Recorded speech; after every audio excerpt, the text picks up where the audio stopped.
फूल को कुचलकर बंगाल के लोगों ने दूसरे फूल को चुना, लेकिन दूसरा फूल पहले फूल का अपडेट वर्जन निकला। ममता बनर्जी का गुंडा राज खत्म हो गया है, अब भाजपा का गुंडा राज शुरू हो गया है। हाथ में भाजपा के झंडे लिए ये भाजपा के गुंडे हैं। भाजपा जीत गई है, इसीलिए कार्यकर्ता लोग टीएमसी का दफ्तर तोड़कर और फूंक कर एंटरटेनमेंट कर रहे हैं। दोस्तों, जनता से या फिर जुगाड़ से भाजपा बंगाल जीत गई है, लेकिन ममता बनर्जी ने सीएम पद छोड़ने से इनकार कर दिया है। वो बोली कि मैं लड़ती रहूंगी, इस्तीफा नहीं दूंगी। नमस्कार दोस्तों, मेरा नाम प्रज्ञा मिश्रा है और आप प्रज्ञा का पन्ना देखना शुरू कर चुके हैं। बंगाल में बीजेपी शपथ की तैयारी कर रही है और ममता बनर्जी कह रही हैं कि काउंटिंग सेंटर में उनके साथ बदसलूकी हुई। ममता बनर्जी का कहना है कि यह भाजपा और चुनाव आयोग के बीच की साठगांठ का रिजल्ट है। उन्होंने काउंटिंग सेंटर तक कब्जा कर लिया, मेरे पेट और पीठ पर लात मारी और धक्का देकर बाहर निकाला। मेरे को पुकारा, मेरे को लात मारा, सीसीटीवी ऑफ कर दिया। दोस्तों, ममता बनर्जी ने कहा है कि भाजपा और चुनाव आयोग ने एसआईआर के बहाने 100 सीटें लूटी। भाजपा ने पहली बार 294 में से 207 सीटें जीती। क्यों और कैसे जीती है मत पूछिए, बस भाजपा का मन बंगाल जीतने का था, पहले कभी जीती नहीं थी, इसीलिए बंगाल जीत लिया। अब ममता बनर्जी का कहना है कि चुनाव से 2 दिन पहले भारतीय जनता पार्टी ने हमारे लोगों को गिरफ्तार करवाया, जगह जगह पर छापे मारे गए, आईएएस आईपीएस अधिकारियों का ट्रांसफर किया गया। ममता बनर्जी ने यह भी कहा है कि मैं इस्तीफा नहीं दूंगी, मैं नहीं हारी हूं, मैं राजभवन नहीं जाऊंगी और इस्तीफा देने का तो सवाल भी नहीं उठता है। चुनाव आयोग के जरिए वो हमें हरा सकते हैं, लेकिन नैतिक तौर पर हमने चुनाव जीता है। मैंने राजीव गांधी की सरकार देखी, मनमोहन सिंह की सरकार देखी, अटल बिहारी वाजपेयी की सरकार देखी, लेकिन ऐसा अत्याचार कभी नहीं देखा। अब अत्याचार की कोई सीमा नहीं रही। ये लोकतंत्र का सही तरीका नहीं है। लोकतंत्र में एक मर्यादा होती है, लेकिन यहाँ लोगों को प्रताड़ित किया जा रहा है। दोस्तों, ममता बनर्जी का यह भी कहना है कि पहले राउंड की काउंटिंग के बाद ही भाजपा ये कहने लगी कि भाजपा 195 से 200 सीटें जीत रही है। आपने अंतिम नतीजे का इंतजार नहीं किया, 5-6 राउंड भी पूरे नहीं होने दिए। इसके बाद भाजपा के लोग काउंटिंग सेंटर्स के अंदर गए, उन्होंने काउंटिंग एजेंट्स को पीटना शुरू कर दिया। दोस्तों, ममता बनर्जी का कहना है कि वो चुनाव आयोग के खिलाफ कदम उठाएंगी। अब क्या करेंगी, ये फिलहाल उन्होंने नहीं बताया है। अब इसी के साथ ममता बनर्जी ने यह भी कहा कि वो 5 सांसदों और 5 अन्य लोगों को मिलाकर के 10 लोगों की एक फैक्ट फाइंडिंग कमेटी भी बनाएंगी।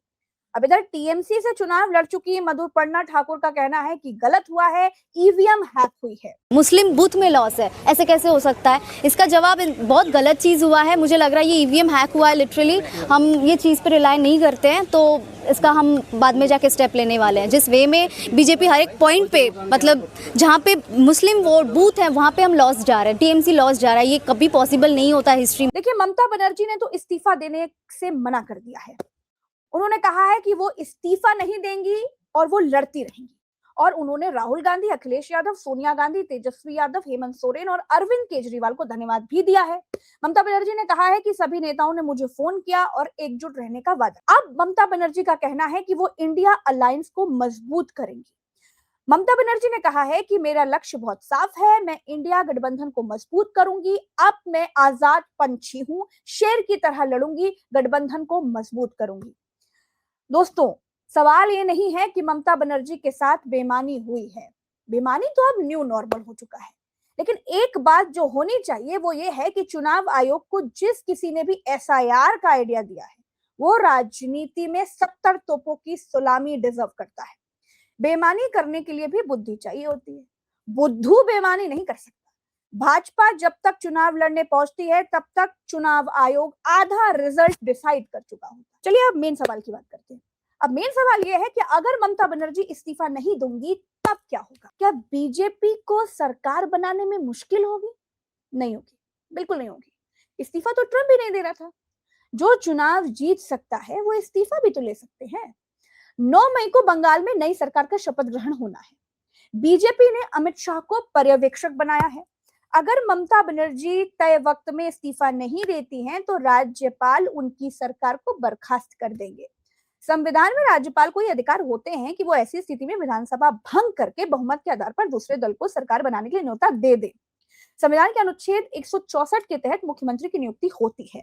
अगर सीएम इस्तीफा नहीं देते हैं तो यह संवैधानिक संकट पैदा करता है। लोकतंत्र में इस्तीफा नैतिकता के आधार पर दिया जाता है, लेकिन अगर कोई इस तरह की नैतिकता का पालन नहीं करता है तो राज्यपाल अपनी संवैधानिक शक्तियों का इस्तेमाल कर सकते हैं। तो ममता बनर्जी इस्तीफा ना देने की बात कहकर सबका ध्यान अपनी ओर आकर्षित तो कर सकती हैं, लेकिन नए मुख्यमंत्री को शपथ लेने से वो रोक नहीं सकती हैं। ममता बनर्जी कहती हैं कि वो इंडिया ब्लॉक को मजबूत करेंगी। भाई, जब मजबूत करना था तब मजबूत नहीं किया। अगर तब किया होता तो नीतीश कुमार को भाजपा अपना टूल नहीं बना पाती। ममता बनर्जी अब राज्यसभा जा सकती हैं, क्योंकि इतने विधायक तो उनके जीते ही हैं। विपक्ष की दुर्दशा सिर्फ भाजपा के आक्रामक होने की वजह से नहीं है दोस्तों, विपक्ष के नकारेपन की वजह से भी है। सबको मालूम है कि भाजपा की आज की सबसे बड़ी ताकत जो है वो एसआईआर है, लेकिन उसका तोड़ किसी के भी पास नहीं है। सब अदालत अदालत भाग रहे हैं। ये राम राज नहीं है भाई कि अदालत से राजनीतिक हल निकाला जाए। राज करने की नीति को राजनीति कहते हैं, और इस बात को भारतीय जनता पार्टी बहुत अच्छे से समझती है। विपक्ष बेईमानी बेईमानी चिल्लाता रहे, बंगाल के बाद अगला नंबर एक और बड़े राज्य का है। उस बड़े राज्य में भी विपक्ष राजनीति का केवल कोरम ही पूरा कर रहा है। उस बड़े राज्य के बड़े नेता की आंखों पर चंद लोगों ने पट्टी बांध रखी है। खैर, अपना काम जो हो रहा है उसको रिपोर्ट करना है, और जनता की नजरों में जो गलत है उसको गलत दिखाना है, जनता की आवाज बनना है। तो फिलहाल के लिए इस वीडियो में इतना ही, लेकिन अभी मैंने जो बातें आपको बताई हैं उसके बारे में सोचिएगा जरूर, क्योंकि ये बहुत अहम बातें हैं। तो फिलहाल के लिए इस वीडियो मेरे साथ इतना ही। आपकी क्या राय है कमेंट में बताइएगा। हमें इजाजत दीजिए, चलते हैं। राम राम, दुआ सलाम, जय हिंद। मिलेंगे अगले वीडियो में। नमस्कार।